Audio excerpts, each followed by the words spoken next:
Pemirsa, Dinas Pendidikan Banjarmasin menginstruksikan kepada seluruh sekolah satuan pendidikan agar melaksanakan pembelajaran tatap muka 100% sesuai dengan surat edaran pemerintah yang ditujukan kepada sekolah di masing-masing daerah menyatakan bagi sekolah yang belum mencapai target vaksinasi kekanak-kanakan umur 6-11 tahun maka harus melaksanakan pembelajaran tatap muka 50% dan pembelajaran jarak jauh 50%.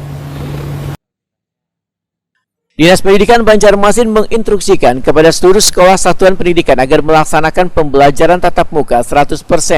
Sementara sesuai dengan surat edaran pemerintah yang ditujukan kepada sekolah di masing-masing daerah menyatakan, bagi sekolah yang belum mencapai target vaksinasi kekanak-kanakan umur 6-11 tahun, maka harus melaksanakan pembelajaran tatap muka 50% dan pembelajaran jarak jauh 50%. Menanggapi surat edaran ini, Kepala Dinas Pendidikan Banjarmasin Nuryadi Wetakuni Prima TV Baisukan Senin 9 Mei 2022 memedahkan dilakukannya pembelajaran tatap muka 100% usai libur Ramadan wan Idul Fitri pada SD wan SMP dikarenakan mempersiapkan ujian sekolah wan ujian akhir sekolah bagi kelas 6 wan kelas 9.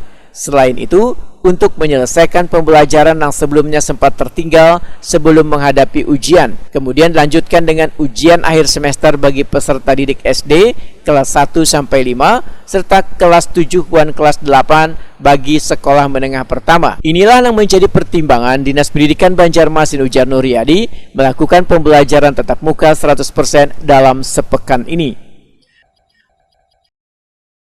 Untuk mempersiapkan mereka ujian akhir sekolah untuk kelas 6 dan ujian akhir sekolah untuk kelas 9.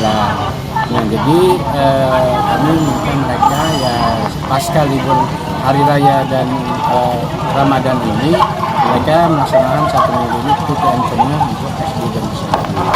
Nah, nanti dilanjutkan mereka melaksanakan persiapan ujian sekolah dan ulangan akhir semester dalam pengambilan nilai. Nah, itu nanti akan bergilir mungkin setelah ujian sekolah yang kelas 6 dan kelas 9 nanti dilanjutkan lagi ulangan akhir semester untuk kelas 1-5 dan 7-8 untuk anak SMP. Jadi seperti itu. Nah, jadi Pak lah sekarang Pak lah di-fullkan untuk PTM tuh 100% Pak lah. Ya, 100%. Nuryadi menambahkan, Dinas Pendidikan Banjarmasin akan terus mensosialisasikan dan mengevaluasi pada sekolah-sekolah yang belum mencapai target vaksinasi kekanak-kanakan umur 6-11 tahun.